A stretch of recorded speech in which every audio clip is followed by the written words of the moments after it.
Selamat sejahtera diucapkan kepada Madam Hasrida. Sekarang saya Yu Hui Sian bersama rakan-rakan saya iaitu Rajaswari, Kalayarasi, Renuga Devi dan Dineswari akan membentangkan tentang tajuk Kes Rasuah SRC Datuk Seri Najib Razak. Sekarang saya akan menjemput rakan saya Kalayarasi untuk membentangkan latar belakang bagi kes rasuah SRC ini. Selamat sejahtera, nama saya Kalia Sivadibelu. Saya akan membentangkan tentang latar belakang.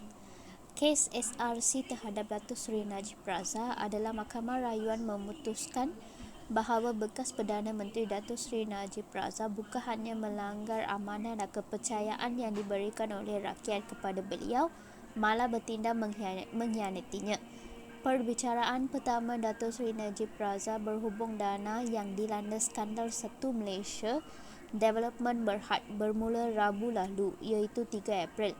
Walaupun usaha untuk menangguhkan perbicaraan itu, bekas Perdana Menteri itu telah mahkamah untuk menghadapi 7 pertuduhan berhubungan penyelewangan iaitu 42 juta ringgit Malaysia daripada SRC International Sendirian Berhad bekas anak syarikat 1MDB dengan sekitar 7,000 muka surat dokumen, mungkin sehingga 60 saksi, 26 peguam dan 7 pertuduhan yang mungkin mencabar untuk mengikut kes itu. Terima kasih.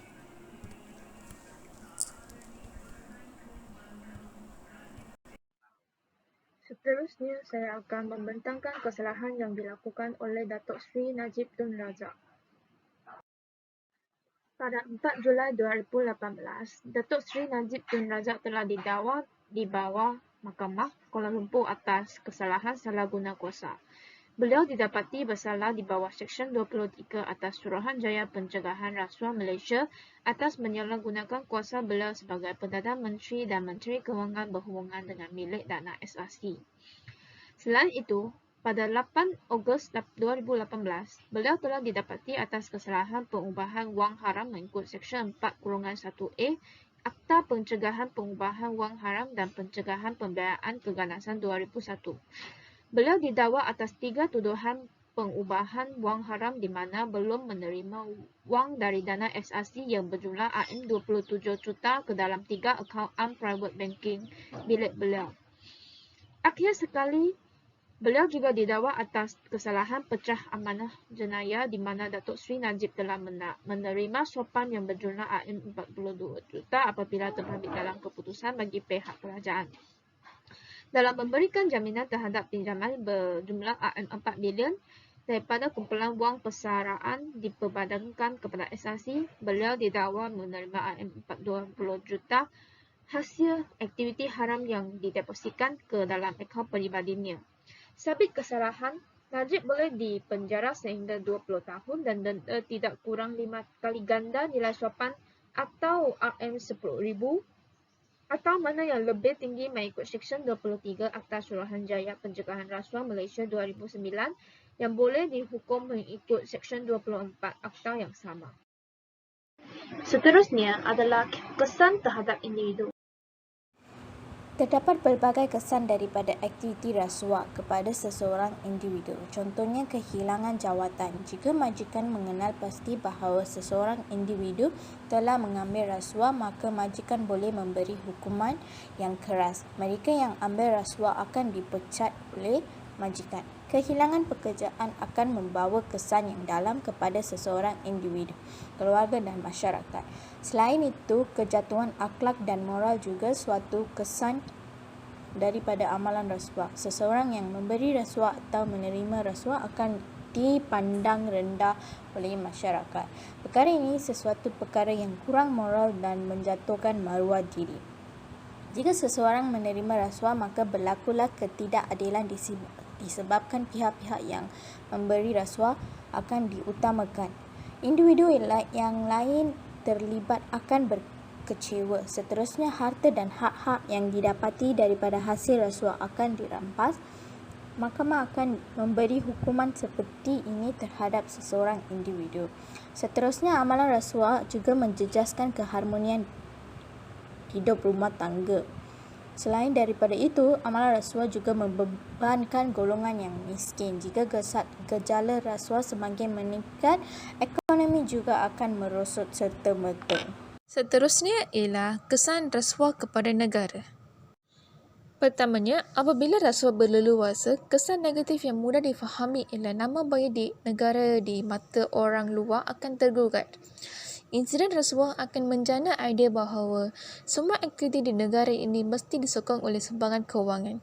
Natijanya, walaupun sekecil-kecil perbuatan rasuah boleh menggugat maruah negara di mata dunia luar. Keduanya, kejadian rasuah ini boleh mengakibatkan peningkatan jenayah di negara ini. Semua rasuah yang berlaku adalah hasil daripada sekumpulan peniaga yang cuba menguasai sebuah firma. Akhirnya, konfrontasi antara ahli kumpulan penjenayah ini akan meletus, mengakibatkan pembunuhan dan bentuk keganasan lain. Sesungguhnya, taktik yang tidak beretika boleh membawa kepada banyak episod jenayah yang merebak seperti virus. Ketiganya, rasuah mungkin memberi kesan serta-merta kepada kemajuan ekonomi negara. Oleh kerana kos rasuah mesti diambil kira dalam pelaksanaan projek pembangunan seperti sekolah, jalan raya dan infrastruktur lain. Kos untuk berbuat demikian akan menjadi lebih tinggi. Kerana kekurangan sumber kewangan untuk membiayai projek, kerajaan terpaksa membatalkan atau menangguhkan sebahagian daripadanya. Akibatnya, setiap perbuatan rasuah berpotensi menggugat kestabilan ekonomi negara dan membawa kepada kemelesetan. Keempatnya, rasuah mempunyai kesan ke atas kualiti hidup orang biasa. Oleh kerana rasuah telah menjadi sebahagian daripada kos menjalankan perniagaan, kos sara hidup harian akan menjadi lebih besar seperti kos membeli roti dan makanan lain. Rakyat, terutamanya golongan miskin, akan menderita apabila kos produk penting meningkat melebihi kemampuan mereka. Akibatnya, rasuah yang timbul akan menyusahkan masyarakat. Akhir sekali, pengajaran yang kami pelajari daripada kes rasuah SRC. Pengajaran yang kami pelajari daripada kes rasuah SRC ialah golongan atasi dalam sesebuah organisasi dan pekerjaan harus bersikap jujur dan amanah. Sikap seperti berwibawa, tiada konflik peribadi, accountability adalah amat penting. Selain itu, setiap masyarakat harus bersikap integriti dan bertanggungjawab pada diri masing-masing. Selain itu, golongan yang diamanatkan oleh rakyat dan berjawatan tinggi dalam sesebuah pentadbiran harus berprinsip dan bertanggungjawab supaya menjaga keamanan dan keharmonian negara kita. Ini saja daripada kami. Sekian, terima kasih. Itu saja daripada kami. Sekian, terima kasih.